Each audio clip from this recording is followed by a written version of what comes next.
Simple sweet and sour is a cinch to make at home. Forget takeout. Eat well, save money.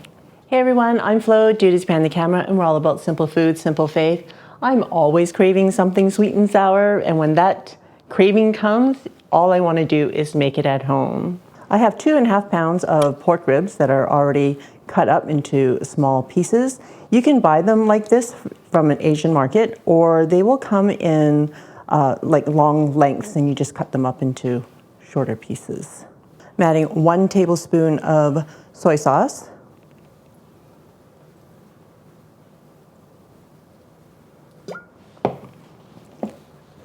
One tablespoon of Shaoxing wine. Shaoxing wine is just a rice wine. You can use plain rice wine if you want. If you're not going to use the rice wine, you can just add another tablespoon of soy sauce because there is salt in that rice wine. And I'm just gonna mix it up with my gloved hand because I find it's easier to just make sure that all the pieces are getting some of the sauce instead of my chopsticks.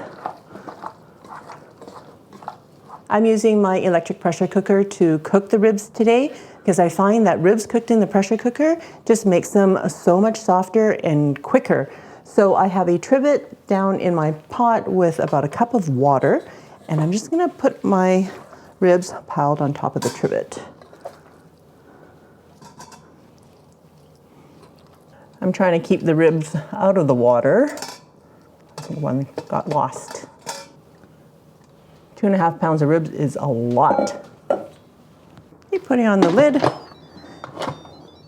making sure the sealing knob is on sealing, and we're just going to cook it for 15 minutes on high pressure. Oh, that was 15. Okay, while the meat is cooking, we'll get working on our sauce. For the sauce, we're starting with 1 onion.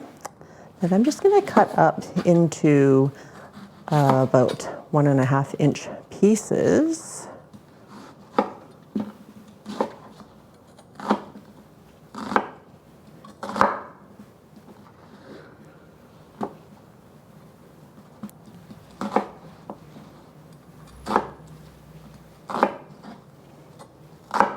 I'm also using a red pepper for color today, and we're going to chop this up in about the same size as the onion.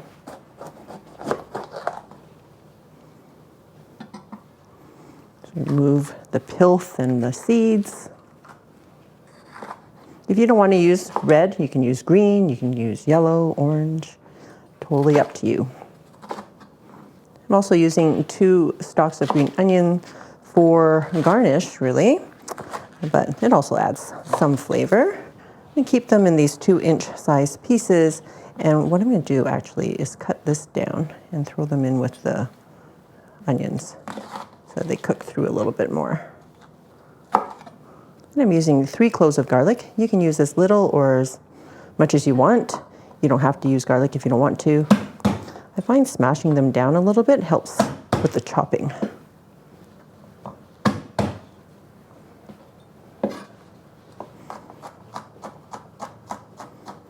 I also like mincing them now with a knife versus using a garlic press because I find that the garlic press gets the garlic too fine and then it starts to burn in Chinese cooking because a lot of the cooking of garlic happens in the wok.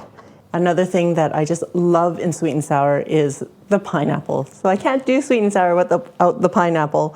I've got a can, pineapple, it's a big can because we don't want to be fighting over the pineapple. And I drained the juice, and I reserved 1/2 cup of juice that I'm going to add the other ingredients to. 1/4 cup of rice vinegar. And if you don't want to use rice vinegar, you can use regular vinegar, which I think will give it an extra tangy flavor. 2 tablespoons of soy sauce. 2 tablespoons of ketchup. I'm just going to stir it up. Now, it's not going to be the nuclear red that you're used to in the takeout restaurants because, well, I'm not using food coloring and I don't care if it's red or not. I just care about the flavor. And being a home cook versus a restaurant cook, well, I only know being a home cook. So I'm trying to mimic the flavors and still cook a healthy meal for my family. And I didn't want to deep fry the spare ribs. And that's why I'm doing the ribs in the pressure cooker. I'm also going to add half a cup of brown sugar into the sauce so that it has some time to dissolve. You can't have sweet and sour without sugar. I like using the brown sugar because it dissolves quicker than white sugar, but you can use white sugar as well. Now that we have all of our ingredients to go, let's get started. Turning my wok up to a medium. Once you see that wisp of smoke, adding a tablespoon of cooking oil. I'm using, that's more than a tablespoon, isn't it? Maybe 2 tablespoons. And I'm going to add my onion.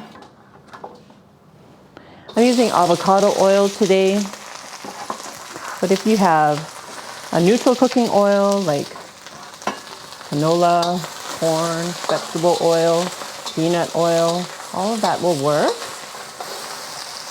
You cook this for about 2 to 3 minutes, just until the onions are softened.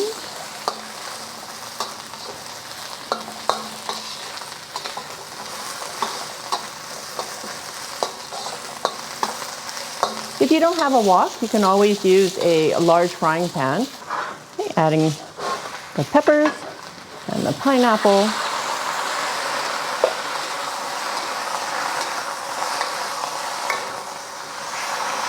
And cook this for about a minute.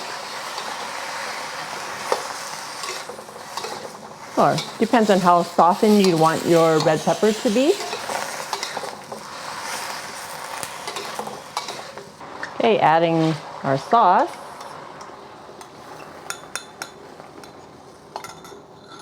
Okay, we're going to let this come to a simmer. Making a cornstarch slurry to thicken the sauce. I'm using 2 tablespoons of cornstarch. Adding a couple of tablespoons of water. You may not need to use all of it, so just depends on how thick you want the sauce to be.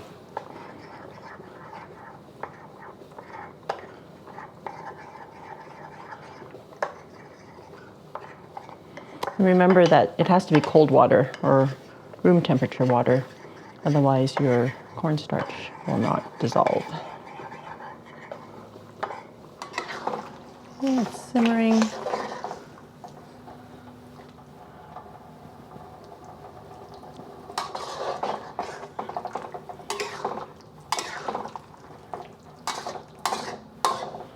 And bring it back to a simmer.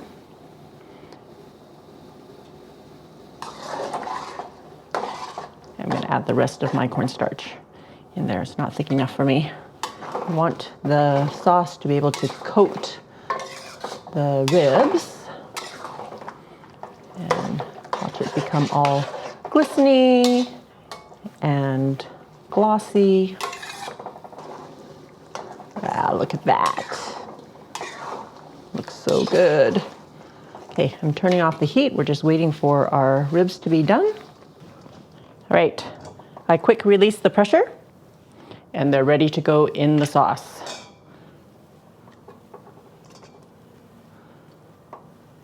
It smells so good, you guys. I wish you guys could smell it. You can smell the sauce because of all the vinegar, and you can smell the pork because of the marinating. And all of this took me less than half an hour, guys, from start to finish. All right, check it out, guys. You know, if you're ordering takeout, it would cost you about 20 bucks. The ribs cost me about $13. The next expensive item was the red pepper, which is outrageous, but it was only $2.50. So for about 15 bucks, you get about 2.5 pounds of rib, pineapple. Oh, right, the pineapple. That maybe cost me a couple bucks too. Add the green onions. But you're getting way more than you would in a restaurant. All right, getting this onto a plate, guys. I don't even know if it's gonna fit on here.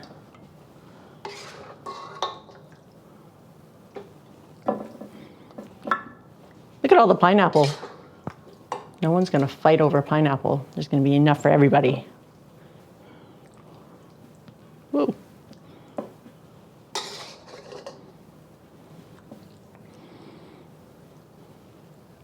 Are you all ready for it? Yep.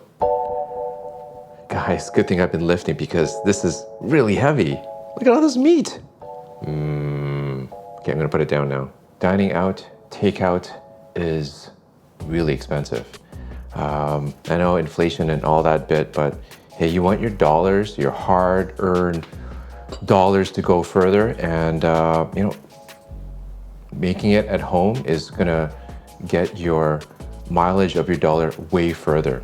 And if you can make it at home and it's really closer to what you can get at the restaurant, why not? You can get more of it too. And leftovers for the kids, leftovers for yourself if you're, you know, work from home.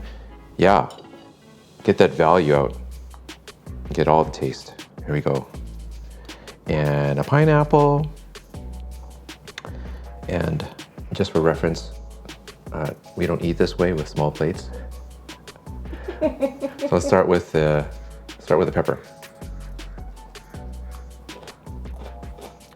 Yeah, nice doneness. Still maintains that crisp.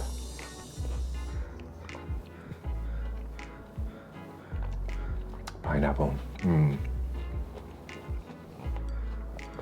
So good. Right.